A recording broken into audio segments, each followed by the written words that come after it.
एक कंपनी जिसकी banking arm का लाइसेंस आरबीआई कैंसिल कर देता है और एक ऐसी कंपनी जिसका प्राइस आईपीओ प्राइस 2150 से गिरकर 438 रुपीस तक आ जाता है। मतलब आईपीओ प्राइस से लगभग 80% का डाउनफॉल। ये कंपनी है पेटीएम और इन्वेस्टर्स को लगता था कि पेटीएम की कहानी खत्म हो चुकी है, लेकिन आज वही पेटीएम का प्राइस 1600 पर वापस आ चुका है।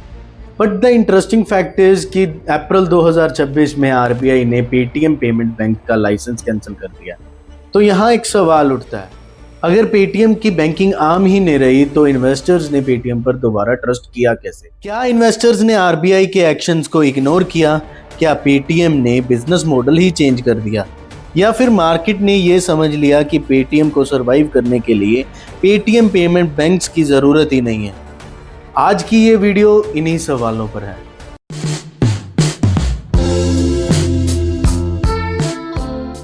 सबसे पहले कंफ्यूजन दूर करते हैं।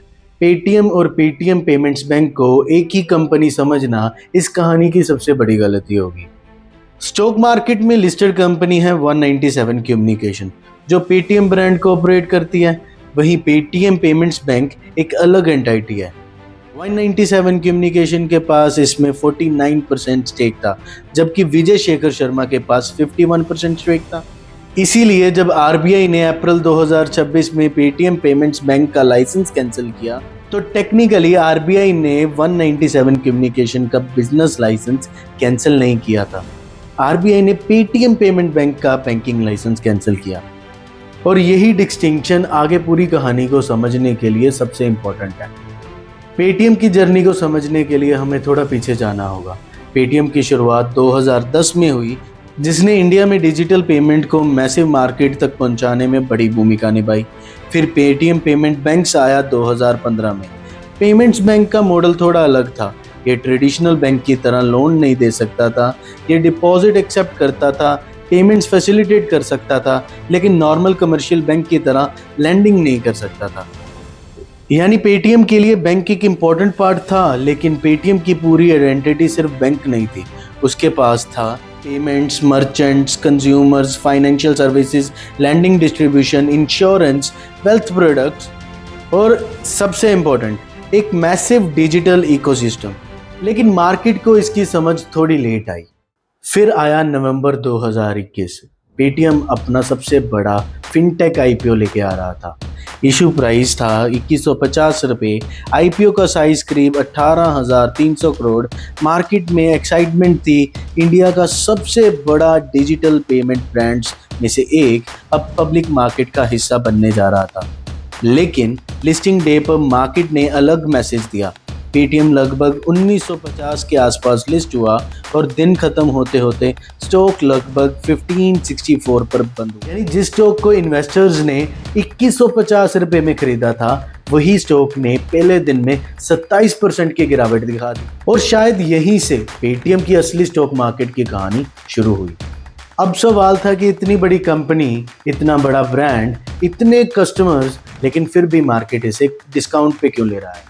शायद क्योंकि मार्केट सिर्फ ये नहीं देखती कि कंपनी कितनी फेमस है, मार्केट देखती है कि कंपनी फ्यूचर में कितना पैसा कमाएगी। और उस समय पेटीएम के सामने एक बड़ा सवाल था, प्रॉफिटेबिलिटी।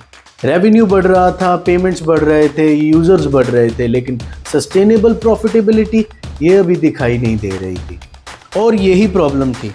इन्वेस्टर्स के सामने पेटीएम की स्टोरी कुछ ऐसी थी, large opportunity, huge market, strong brand, लेकिन when will all this become a sustainable profit? अब पेटीएम के सामने दूसरी बड़ी प्रॉब्लम 2022 में आई, दैट वाज रेगुलेटरी कंसर्न।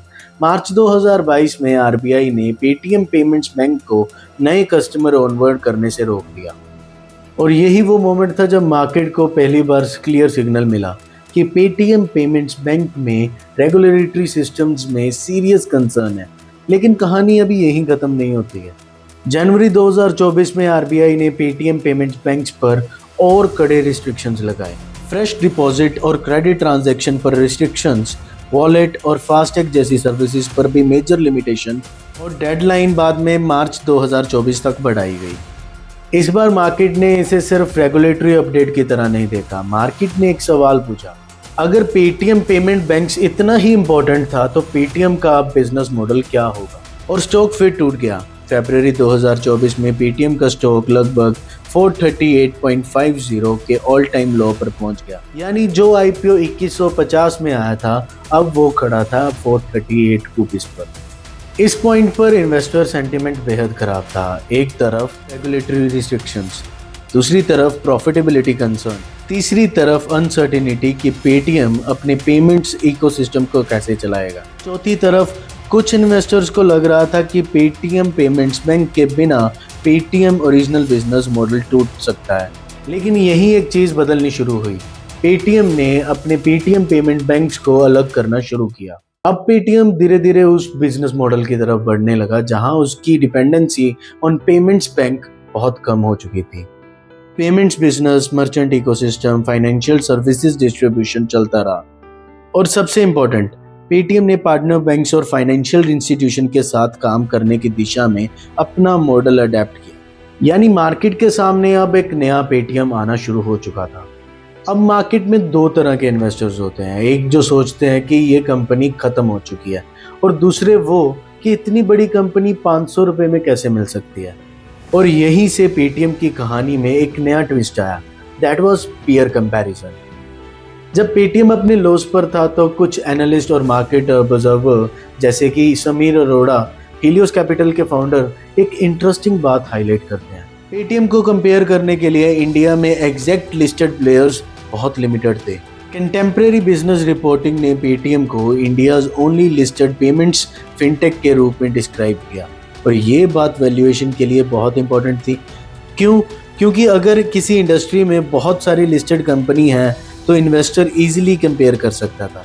लेकिन पेटीएम जैसी ब्रॉड कंज्यूमर पेमेंट्स फिनटेक के लिए डायरेक्ट लिस्टेड कंपैरिजन बहुत लिमिटेड था। अब इसका ये मतलब नहीं था कि पेटीएम ऑटोमेटिकली चीप हो चुका था, लेकिन इसका एक मतलब जरूर निकलता था।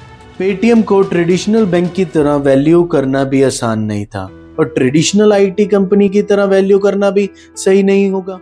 अब पेटीएम को नई बिजनेस कैटेगरी में देखा जाने लगा, और यही रीजन था कि कुछ इन्वेस्टर्स इसको लॉन्ग टर्म और फ्यूचर प्लानिंग की तरह देखने लगे। अब यहाँ एक इम्पॉर्टेंट बात, अगर आपको कोई बोले कि पेटीएम 438 पर था इसीलिए ऑटोमेटिकली चीप था, तो ये गलत एनालिसिस होगा, क्योंकि चीप प्राइस और चीप वैल्यूएशन दोनों अलग चीज़ें हैं। अगर अर्निंग्स ही नहीं है तो सिर्फ प्राइस गिरने से कंपनी चीप नहीं हो जाती। इसीलिए सीरियस इन्वेस्टर्स सोच रहे थे कि कंपनी अपना बिजनेस मॉडल चेंज करके क्या प्रॉफिटेबल हो सकती है। इसी का जवाब धीरे धीरे कुछ सालों में आने लगा। पहले इन्वेस्टर सोचते थे कि पेटीएम के पास अपना पेमेंट्स बैंक है, इसीलिए इकोसिस्टम स्ट्रांग है। लेकिन अब वो सोचने लगे कि पेटीएम के पास पेमेंट बैंक ना भी हो तो क्या पेटीएम न्यू कस्टमर्स और मर्चेंट्स को एक्वायर करके अपने फाइनेंशियल प्रोडक्ट्स डिस्ट्रीब्यूट कर सकता है? इसका आंसर धीरे धीरे हाँ में बदलने लगा। यानी पेटीएम की सबसे बड़ी एसेट बैंक नहीं थी, पेटीएम की सबसे बड़ी एसेट थी डिस्ट्रीब्यूशन। सोचिए, अगर करोड़ों कस्टमर्स पेटीएम इकोसिस्टम में ऑलरेडी मौजूद हैं और लाखों मर्चेंट पेटीएम के पेमेंट इंफ्रास्ट्रक्चर का इस्तेमाल करते हैं, तो पेटीएम के पास एक बहुत वैल्यूएबल चीज़ है, रिलेशनशिप। और फाइनेंशियल सर्विसेज में रिलेशनशिप बहुत इंपॉर्टेंट है। एक कस्टमर पेमेंट करता है, फिर उसे क्रेडिट पॉलिसीज ऑफर की जाती हैं, insurance, wealth, investment products, merchant financing जैसे कई प्रोडक्ट्स। और यही वो जगह थी जहां पेटीएम का पेमेंट्स बिजनेस एक डिस्ट्रीब्यूशन बिजनेस में चेंज हो गया। अब स्टोरी का सबसे इम्पोर्टेंट हिस्सा, क्योंकि स्टॉक मार्केट में सिर्फ स्टोरी ही नहीं चलती, नंबर्स चाहिए। और पेटीएम में धीरे धीरे नंबर्स चेंज होने लगे। कंपनी ने कॉस्ट पर कंट्रोल किया और बिजनेस मिक्स इंप्रूव हुए, पेमेंट्स प्रोसेसिंग इकोनॉमिक्स इंप्रूव हुई और फाइनेंशियल डिस्ट्रीब्यूशन स्केल हुई। और फिर आया FY26। FY26 में पेटीएम ने रिपोर्ट किया 8,400 करोड़ ऑफ रेवेन्यू, और सबसे important number that was 552 crore of profit after tax. यानी पहली बार पेटीएम ने full financial year profit report किया। कंपनी ने इसे अपनी जर्नी में एक मेजर माइलस्टोन बताया और कहा, ग्रोथ, कंज्यूमर और मर्चेंट पेमेंट्स में market share gains, payment processing margins, financial services distribution और ऑपरेटिंग लेवरेज से ड्रिवन रही। अब सोचिए, जिस कंपनी के लिए मार्केट कुछ साल पहले ये पूछ रहा था कि क्या ये पैसा कमा पाएगी, उस कंपनी ने फुल फाइनेंशियल ईयर में प्रॉफिट रिपोर्ट किया था। और यही से इन्वेस्टर परसेप्शन बिल्कुल ड्रामेटिकली चेंज हो चुका था। पेटीएम का फाइनेंशियल सर्विसेज डिस्ट्रीब्यूशन बिजनेस भी बहुत तेजी से बढ़ा। FY26 में फाइनेंशियल सर्विसेज डिस्ट्रीब्यूशन रेवेन्यू लगभग 2600 करोड़ तक पहुंचे, जो कंपनी के अनुसार 52% ईयर ऑन ईयर ग्रोथ रही। अब यहाँ एक इम्पोर्टेंट कंसेप्ट समझिए, पेटीएम को हर साल फाइनेंशियल प्रोडक्ट्स खुद मैन्युफैक्चर करने की ज़रूरत नहीं है। वो डिस्ट्रीब्यूशन प्लेटफॉर्म बन सकता है। कस्टमर पेटीएम के पास, मर्चेंट पेटीएम के पास, डिजिटल इंटरफेस पेटीएम के पास, और फाइनेंशियल प्रोडक्ट किसी भी पार्टनर इंस्टीट्यूशन का। यानी पेटीएम का मॉडल धीरे धीरे वी आर द बैंक से चेंज होकर we are the distribution platform में चेंज हो गया। लेकिन कहानी का सबसे आयरॉनिक मोमेंट अभी आया ही नहीं था। 24 अप्रैल 2026 आरबीआई ने ऑफिशियली पेटीएम पेमेंट्स बैंक का बैंकिंग लाइसेंस कैंसिल कर दिया। आरबीआई ने कहा कि बैंक के अफेयर्स और मैनेजमेंट ऐसी स्थिति में थे जो बैंक और डिपॉजिटर के हितों के लिए डेट्रीमेंटल थी, और इसके बाद वाइंडिंग अप प्रोसेस के लिए कोर्ट का रास्ता अपनाया गया।